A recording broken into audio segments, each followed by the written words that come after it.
말씀 여호수아서 22장 10절에서 20절입니다.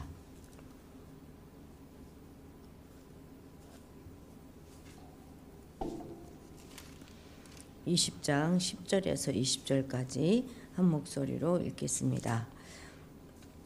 르우벤 자손과 갓 자손과 므낫세 반지파가 가나안 땅 요단 언덕가에 이르자 거기서 요단가에 제단을 쌓았는데 보기에 큰 제단이었더라. 이스라엘 자손이 들은즉 이르기를 르우벤 자손과 갓 자손과 므낫세 반지파가 가나안 땅의 벤 앞쪽 요단 언덕가 이스라엘 자손에게 속한 쪽에 제단을 쌓았다 하는지라. 이스라엘 자손이 이를 듣자 곧 이스라엘 자손의 온 회중이 실로에 모여서 그들과 싸우러 가려 하느니라. 이스라엘 자손이 제사장 엘르아살의 아들 비느하스를 길르앗 땅으로 보내어 르우벤 자손과 갓 자손과 므낫세 반지파를 보게 하되 이스라엘 각 지파에서 한 지도자씩 10 지도자를 그와 함께 하게 하니 그들은 각기 그들의 조상들의 가문의 수령으로서 이스라엘 중에서 천부장들이라. 그들이 길르앗 땅에 이르러 르우벤 자손과 갓 자손과 므낫세 반지파에게 나아가서 그들에게 말하여 이르되 여호와의 회중이 말하기를 너희가 어찌하여 이스라엘 하나님께서 범죄하여 오늘 여호와를 따르는 데서 돌아서서 너희를 위하여 제단을 쌓아 너희가 오늘 여호와께 거역하고자 하느냐. 부올의 제사로 말미암아 여호와의 회중에 재앙이 내렸으나 오늘까지 우리가 그 죄에서 정결함을 받지 못하였거늘 그 죄악이 우리에게 부족하여서 오늘 너희가 돌이켜 여호와를 따르지 아니하려고 하느냐. 너희가 오늘 여호와를 배역하면 내일은 그가 이스라엘 온 회중에게 진노하시리라. 그런데 너희의 소유지가 만일 깨끗하지 아니하거든 여호와의 성막이 있는 여호와의 소유지로 건너와 우리 중에서 소유지를 나누어 가질 것이니라. 오직 우리 하나님 여호와의 제단 외에 다른 제단을 쌓음으로 여호와를 거역하지 말며 우리에게도 거역하지 말라. 세라의 아들 아간이 온전히 바친 물건에 대하여 범죄함으로 이스라엘 온 회중에 진노가 임하지 아니하였느냐. 그의 죄악으로 멸망한 자가 그 한 사람만이 아니었느니라 아니라. 아멘. 아멘. 예. 이제 여호수아가 꽤 많이 진도가 나갔죠. 예, 여러 번 말씀을 드렸지만 여호수아는 세 부분으로 나뉘어져 있습니다. 24장까지인데 딱 절반까지가 이제 여호와 땅 가나안 땅 정복하는 것, 그리고 13장에서 이제 22장까지가 그 나눈 그 차지한 땅을 분배하는 사건이고 23, 24장 두 장이 이제 여호수아의 마지막 고별 메시지 이렇게 됩니다. 그러니까 오늘 읽은 22장은 그 땅 분배의 맨 마지막 단락에 해당된다는 거 먼저 기억해야 하겠습니다.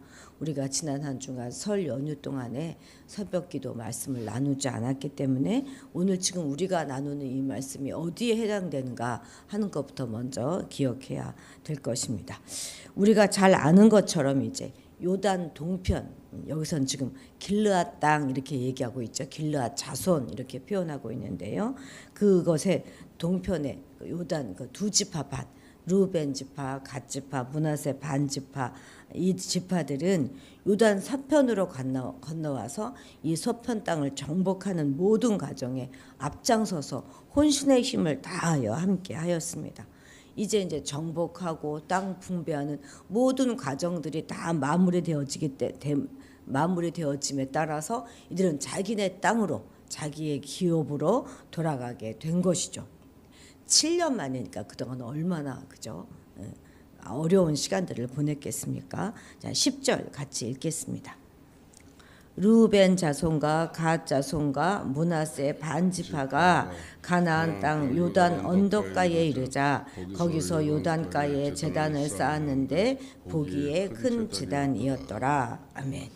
이제 여호수아의 축복과 권면의 말씀을 들은 요단 동편의 두 지파 반의 군사들이 자신의 기업으로 돌아가다가 요단강을 건너기 바로 전 그 직전에 거기 요단 언덕가에 이뤄서 거기서 큰 제단을 쌓았다는 것입니다. 제단을 쌓은 장소는 그냥 성경에는 가나안 땅 요단 언덕가인데요. 뭐 여기서 뭐라고 하죠? 이스라엘 쪽이라고 되어 있잖아요, 그죠? 이스라엘 자손에 속한 쪽에 제단을 쌓았다 이렇게 돼서 아마 그곳은 길갈 근처일 것이다 이렇게 추측합니다.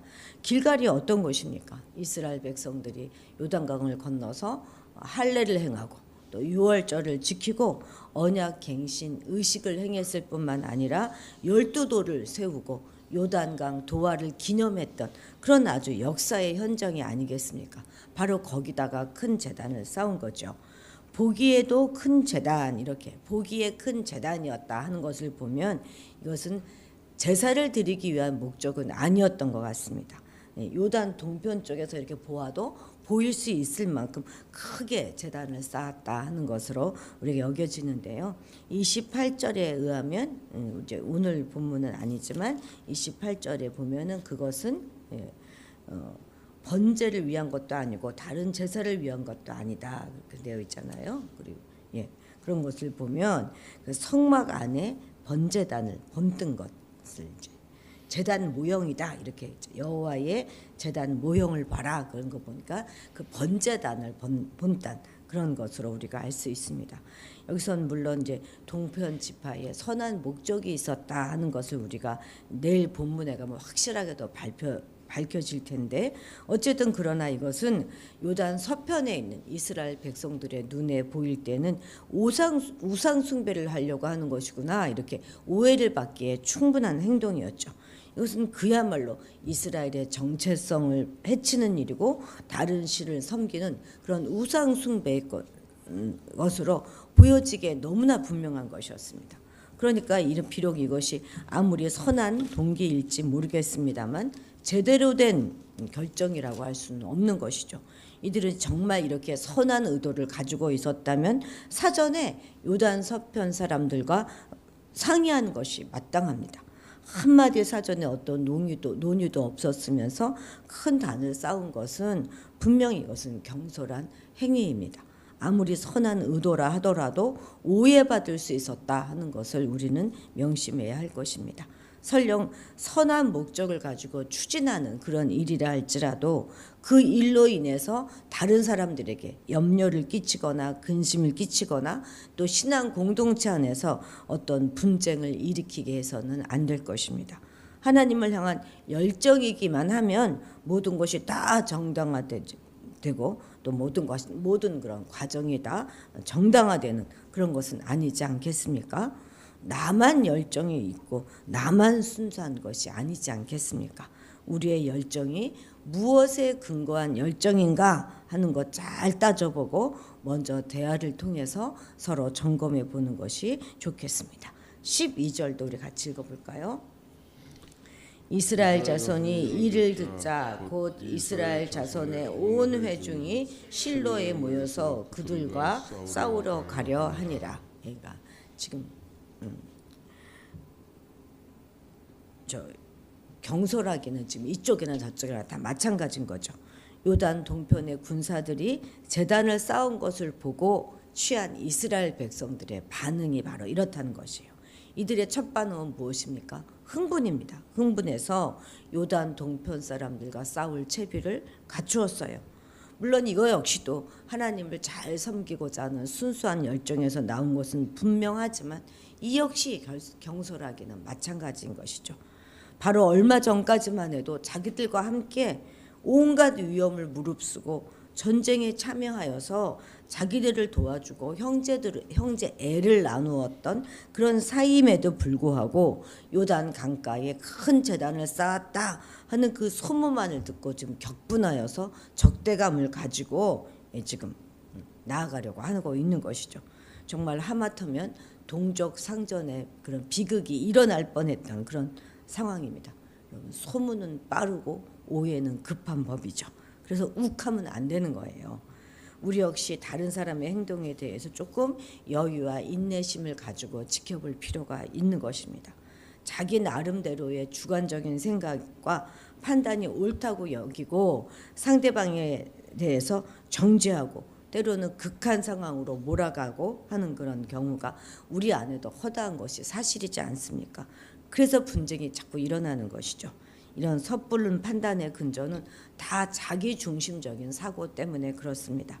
참으로 우리는 어떤 일이 벌어지면 그것에 대해서 성급한 결정을 내리기에 앞서서 냉철하게 전후 상황을 좀 살펴보고 상대방의 참뜻이 무엇인가 하는 것을 먼저 파악할 수 있어야 하겠습니다. 잘못된 판단으로 결과적으로 상대방에게 큰 어떤 상처를 주거나 공동체를 어지럽히게 하는 그런 것이 된다면 우리 모두 하나님 나라에 큰 손해를 끼치게 될 것입니다. 또한 그에 대한 책임은 우리 모두의 몫이 되는 것이죠. 너무 급하게 결정 내리고 움직이지 않도록 한 템포 늦춰서 반응을 하는 그런 훈련을 우리 모두 좀 해봐야 하겠습니다. 13절 14절 같이 읽겠습니다. 이스라엘 자손이 제사장 엘르아살의 아들 비느하스를 길르앗 땅으로 보내어 루벤 자손과 갓 자손과 므낫세 반 지파를 보게 하되 이스라엘 각 지파에서 한 지도자씩 10 지도자를 그와 함께 하게 하니 그들이 각기 그들의 조상들의 가문의 수령으로서 이스라엘 중에서 천부장들이라. 아멘. 그래서 이제 이스라엘 자손들은 요단 동편 지파들과 전쟁을 치르기 전에 대화를 통해서 문제를 해결하기 위해서 대표단을 설정하였어요. 그래서 먼저 제사장 엘르아살의 아들 비느하스와 함께 각 지파에서 선정된 천부장이라고 하죠. 10명의 방백들을 먼저 보내서 진상을 파악하도록 하였습니다. 물론 그들을 치기 위해서 실로에 확 집결한 그것은 경솔한 행동이었지만 그들을 공격하기에 앞서서 사건의 진상부터 우리가 파악해보자 한 것은 참으로 다양한 일이라 할 수 있겠습니다. 모든 오해와 갈등은 대화가 부족한 것으로 시작되는 게 아니겠습니까? 그렇기 때문에 우리도 어떤 문제가 딱 발생했을 때 서로 마음의 문을 열고 허심탄회한 대화를 나누도록 힘써야 하겠습니다. 쓸데없는 잡담은 사람을 공허하게 만들겠지만 마음과 마음을 나누는 허심탄회한 대화는 모든 오해와 갈등과 분쟁을 그 분쟁의 씨앗을 제거하고 공동체로 하여금 화해에 로 나아가고 어떤 문제를 해결하기 위해서 이제 아주 반드시 필요한 것이죠. 근데 이렇게 대화를 통하여서 문제를 해결하기 위해서는 반드시 우리가 역지사지의 마음을 한번 가져봐야 할 것입니다. 공감이 되어서 들어주어야 되는 것이지 계속 내 입장만 주장한다면 대화 후에도 오히려 문제가 더 꼬이게 되는 경우가 많습니다. 내가 가서 잘 대화를 해보고 해결해 볼게 이러고 가서 오히려 더 문제가 다 꼬이게 되는 경우가 더 있지 않습니까? 천천히 경청하고 해석하고 상대의 의도를 헤아리고 마음을 공감하려고 하는 그런 것들은 정말 많은 품이 드는 것이 사실이지만 우리는 이 태도를 늘 잊지 않고 스스로 그 일을 위하여 내가 훈련하도록 해야 하겠습니다.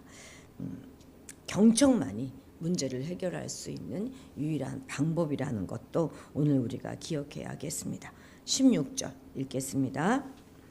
여호와의 온 회중이 말하기를 너희가 어찌하여 이스라엘 하나님께 범죄하여 오늘 여호와를 따르는 데서 돌아서서 너희를 위하여 제단을 쌓아 너희가 오늘 여호와께 거역하고자 하느냐.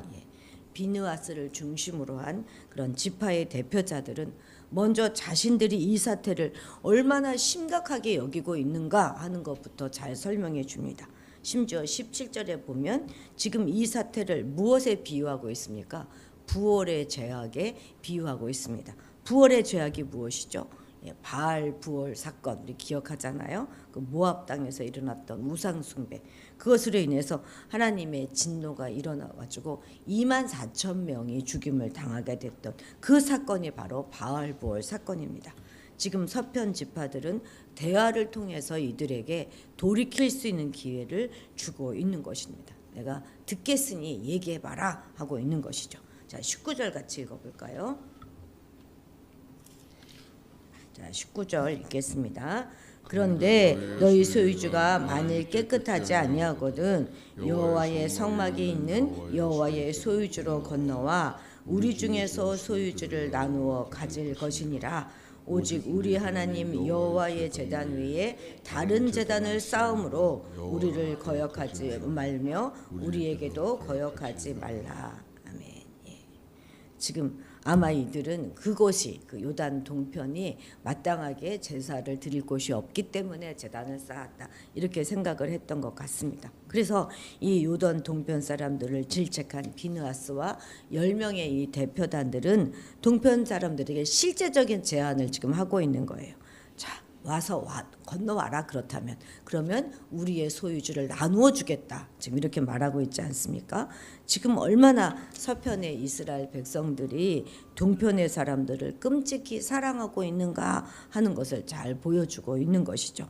자신들의 기업의 일부를 내주면서까지 희생하면서까지 요단 동편 형제들을 바른 길로 인도하고 싶어하는 열정이 이들에게는 있었던 것이죠.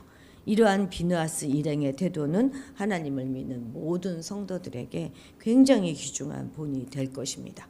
비난을 위해서 비난하는 것이 아니라 그 잘못된 일에 대한 책임을 함께 지고 대안을 마련하고 바른 길로 이끌려고 하는 열정과 노력은 아무리 강조해도 지나치지 않을 것입니다. 그냥 입으로만 내가 도와주겠다, 입으로만 내가 기도해 주겠다 하는 것은요, 물론 뭐 기도해주고 도와주는 것도 굉장히 중요하겠죠. 그렇지만 하나님은 뭐라고 말씀하십니까? 늘 너희가 도와줘라 이렇게 말씀하잖아요. 성도는 늘 이웃과 형제에 대해서 깊은 관심과 애정을 가지고 그들의 실상을 돌아보면서 그들에게 도움의 손길을 뻗치는 그런 열심을 가져야 하는 것입니다. 어떻게 해서라도 바른 길로 잘 인도해 보려고 하는 그런 열정을 우리가 가지고 있어야 하겠습니다. 바로 이러한 자기 희생의 대표적인 신뢰가 누구입니까? 바로 예수 그리스도의 십자가 희생인 것입니다. 아무 죄가 없으셨음에도 불구하고 죄인들을 구속해내기 위해서 스스로 십자가의 저주와 형벌을 감당하셨잖아요. 오늘날 대개의 사람들은 어떤 일에 자기와 직접적인 관련이 없으면 그냥 그 일에 관여하지 않습니다. 모르는 척 하려고 합니다. 그래서 자기 주변에서 불의한 일이 일어나도 무관심하게 지나기가 일수인 것이죠. 그러나 하나님을 주로 섬기는 자들은 이렇게 행동을 해서는 안 되는 것입니다. 성도는 뜨거운 애정과 관심을 가지고 또 자기를 희생하면서라도 이웃과 형제들을 바른 길로 인도해야 할 것입니다. 이것이 바로 그리스도의 희생으로 인하여 죄에서부터 구원받은 그런 성도들이 살아가야 될 합당한 삶의 자세인 것이죠. 우리가 타인의 행동을 보고 오해할 수 있습니다. 어떻게 그것을 다 이해할 수가 있겠습니까? 중요한 것은 그러나 성급하게 결론을 내리지 않는 것입니다. 이렇게 온전한 관계를 위해서 판단 유보의 상태가 우리는 필요한 거예요. 나의 볼 수 있는 것에 한계가 있다. 내가 들을 수 있는 것에 한계가 있다. 내가 생각하는 것에도 한계가 있다. 이런 명확한 자기 자신에 대한 인정이 있을 때 오해와 섣부른 판단에서부터 비롯된 관계의 파탄을 막을 수가 있는 것이죠. 내 진리는 깨진 진리고 내 선도 깨져 있고 내 의도 깨진 의다 하는 것을 인정할 때 우리는 선의를 가지고서도 불의를 행할 수 있는 그런 오류를 막아낼 수 있을 것입니다. 두려움을 밀어내는 사랑의 시선으로 여유 있게 서로를 관찰하고 입장을 이해하려고 하는 역지사지의 자세를 갖는 것이 공동체를 형성하는 데는 아주 필수적입니다. 살피려는 사랑만이 우리 모두를 살게 할 것입니다. 오늘 하루도 주변을 잘 살펴보시고 잘 경청하시고 역지사지의 마음으로 이웃과 또 가족과 주변의 모든 사람을 대하시는 하루가 되시기를 바랍니다. 기도하시겠습니다. 하나님 아버지, 주께서 우리를 위해서 십자가에서 희생하셨는데 우리는 정말 아무것도 희생하지 않으려고 하는 이기적인 마음을 가지고 살아감을 용서하여 주옵소서. 더욱 겸손하게 상대의 이야기를 경청하게 하시고 우리가 이해받고 대접받기를 원하는 그대로 다른 사람을 대접하고 이해하는 믿음의 사람이 되게 도와주옵소서. 역지사지의 마음으로 가족과 이웃을 공감하고 관계의 문제를 해결하기 위해 기꺼이 나의 것을 포기하고 희생할 줄 아는 그런 성숙한 신앙인이 되게 도와주옵소서. 감사드리며 예수님의 이름으로 기도드렸습니다.